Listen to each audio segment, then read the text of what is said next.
There's a pretty one, Ulysses.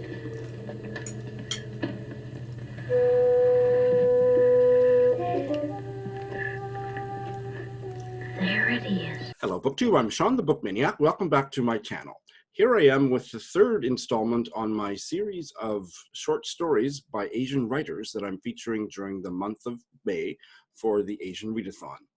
The story today is from Tibet, and it's on a website that was new to me called the Center for the Art of Translation, and they have several translated stories, and this one is from Tibet.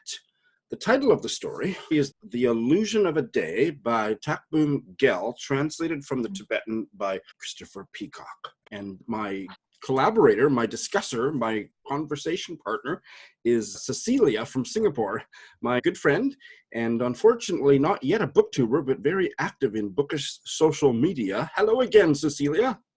Hi.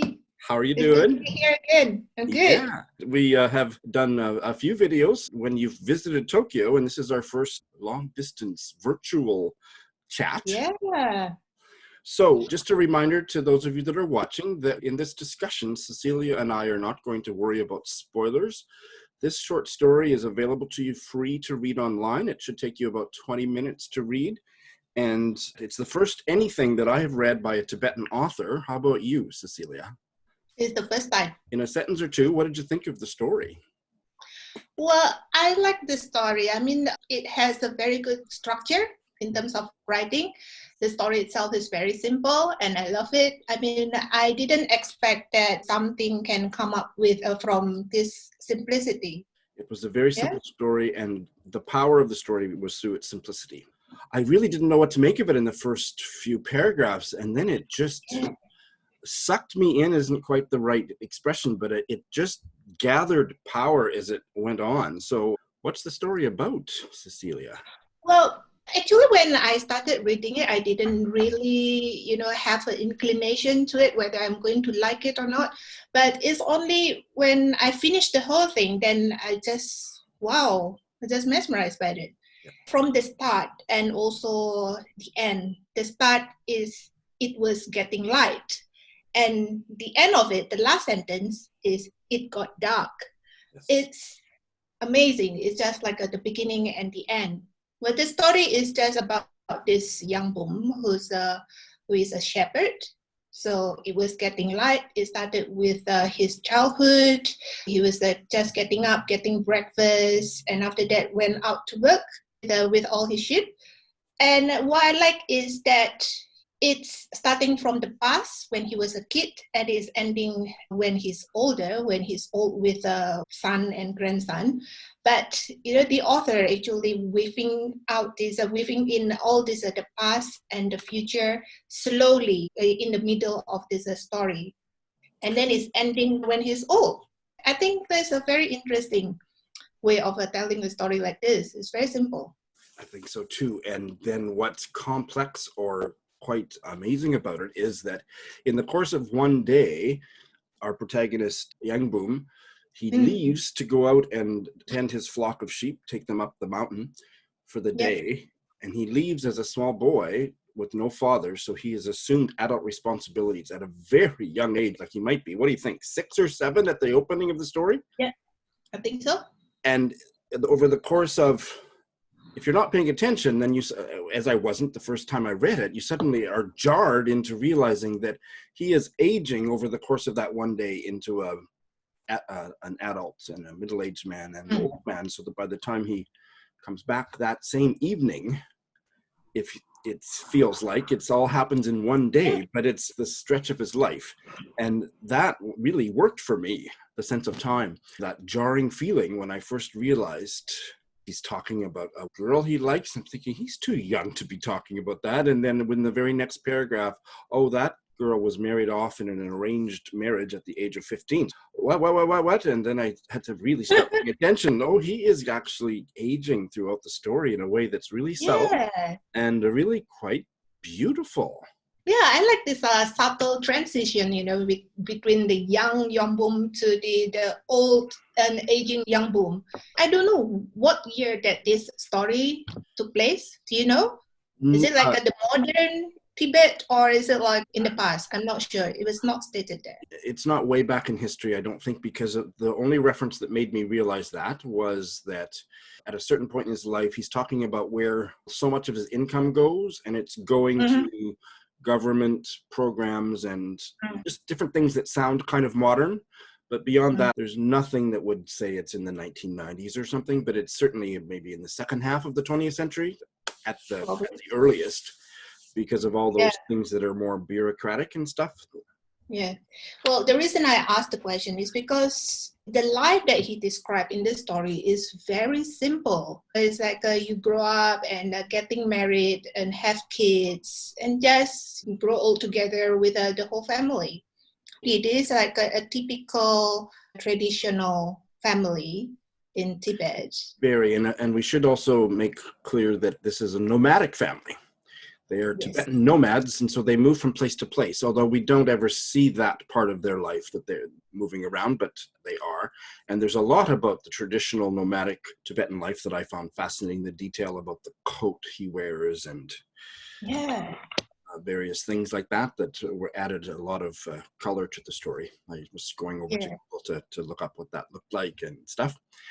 Yes, so he's playing with time, and there's a timelessness to the story, because there's not a lot of markers that situate it, and it just kind of flows, the life of a man in one day, tending his flock by not only night, but by day. Yeah. I like the ways when he's actually highlighting how this young bum really stick to the tradition, or the Tibetan tradition, when about his thinking about women. It's like a woman is the person who's going to do all the work, cleaning, fetching water, milking the animals. He mentioned that these are not men's work, these are women's work. That's very interesting. I thought so, and I thought that the writer complicates that in a way that just fascinated me, because we also see through the course of his life how there was a lot of death. So his father died when he was a very young child, and his mother was just a workhorse. She just worked, and then she died too young, and he really regretted a lot of things about that, obviously. And then he gets married, and his wife dies quite young, and she had probably worked herself to death. And I felt that the story is tinged with regret at various points, and it doesn't come out explicitly, but it does seem to me like a part of the regret that he feels as an old man is about this rigid separation of who does what in the story. And at the very end, I don't know if you noticed this, it's in the very last paragraph. All he and his wife had needed to worry about was making their food, milking the yaks, churning the butter, cleaning out the pen, gathering dung, spinning yarn, weaving. These were hard tasks. And according to this story, the only thing he did out of that list was tending the sheep. His wife did absolutely everything else. And so it's not made explicit, but I do think at the end of his life, he realizes that he's been lonely for many years because his wife basically worked herself to death. Yeah, that was really well done, I thought. And actually, there's one sentence that I caught. This is when he was looking at the ladies working, just like observing every one of them and thinking, oh, okay, that one is going to be my wife. The author wrote, to a certain extent, there was no difference between an arranged marriage and being someone's servant. It's just like the saying, even an expensive bride has to do the housework. Wow.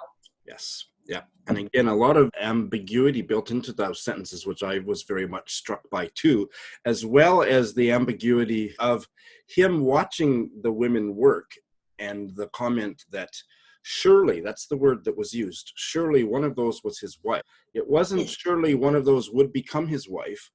Surely one of those was life. So that's where time gets all like, and I'm thinking, is he just so sure that he's going to marry one of those women, or because he's far away from them up the hill or up the mountain, that he can't pick his wife out of the group of women farther down? And I loved that too. Yeah. I couldn't decide, and I don't think that the author wanted me to be able to tell. So. Yeah. I thought that was brilliant. Yeah. And then the story is punctuated by the bleating of the sheep. And I thought that that was timeless. That was his whole life, was spent tending the sheep. And we get the sound that he was so accustomed to, bah, throughout the piece. And that really worked for me to kind of stitch together the... Yeah, I think that is how the author wanted to use this as the center of the story. This is what young Bum's life is all about, from young to his old age. It's just to attend to the sheep. And that goes back to what we were just talking about with gender, because there's a ewe, is that how you pronounce it? A ewe, whose name, the only other name in the story is his mother sheep, the ewe, and her name is Gatoma. And at the beginning of the story, she has a newborn lamb, so newborn that she hasn't even finished licking the stuff off him after the baby popped out, but they're all going out to the mountains to graze, or whatever the word is.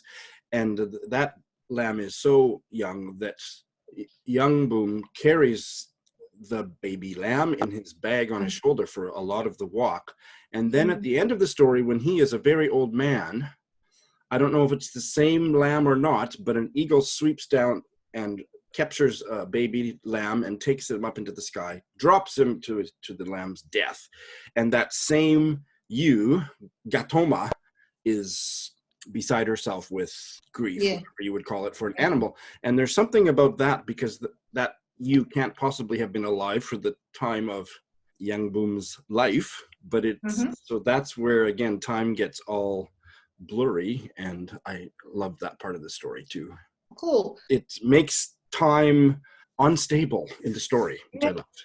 And he's reflecting on spirituality and the poverty-stricken aspect of his life and his livelihood a lot. His character was quite complex. Yeah. The other thing that I was really struck by was that as perhaps a middle-aged man, he would tell stories to the young shepherds, the very young children that were shepherding alongside him, but he would share his stories with them in exchange for information about where the best grazing places were on the mountain. And they would tell him because they wanted him to keep telling them. They wanted him to tell another story. And then he would go and sneak off the next morning to those places to graze his sheep. And it's very clear in the story that this is a less than noble part of his personality that he exhibits in middle age.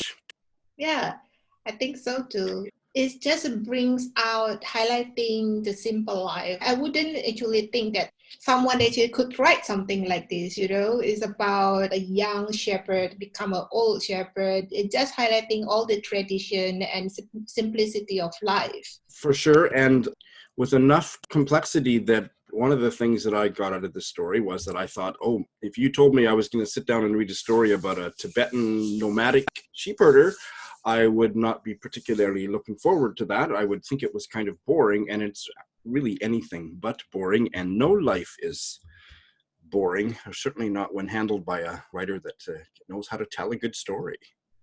I agree. There's certainly no politics in here. This was a story that would have had to pass through the Chinese censors, and I don't think even on the level of allegory there would be anything that they would have complained about. But I didn't find a whole lot of information out about the writer, Takbum Gyel, but he's a school teacher in Tibet and has written lots of short stories and novels, very few of which have been translated. Aside from this one, I only found one other one. I saw his book in Goodreads. Is that the one? Notes on the Pekingese. Yes, I found that on Amazon too as a Kindle. It's a standalone story for $2. So we might have to read that and chat about that one another day. Yeah. I hope some of his longer works, his collections of short stories and novels, get translated. Apparently one of his main subjects is dogs. There's no dogs in this story, but there's a lot of sheep. Yeah. Oh, only one person read it. Oh, really? I think, yeah. Okay, well, we better be number 2 and 3, don't you think? I couldn't help but read this with a kind of a politically tinged sadness, just thinking about, how China has controlled Tibet over the decades and now are about to swoop in and take over Hong Kong, it seems like. And these stories seem all the more precious when you think about them in that context. So yeah, I think we've kind of given people a taste. You should go and read it. And I have looked more at this site, the Center for the Art of Translation. They have quite a few other translated works available to read for free on their website from all kinds of cultures and languages. So that's pretty cool. Thank you very much. Thank you, Shawn.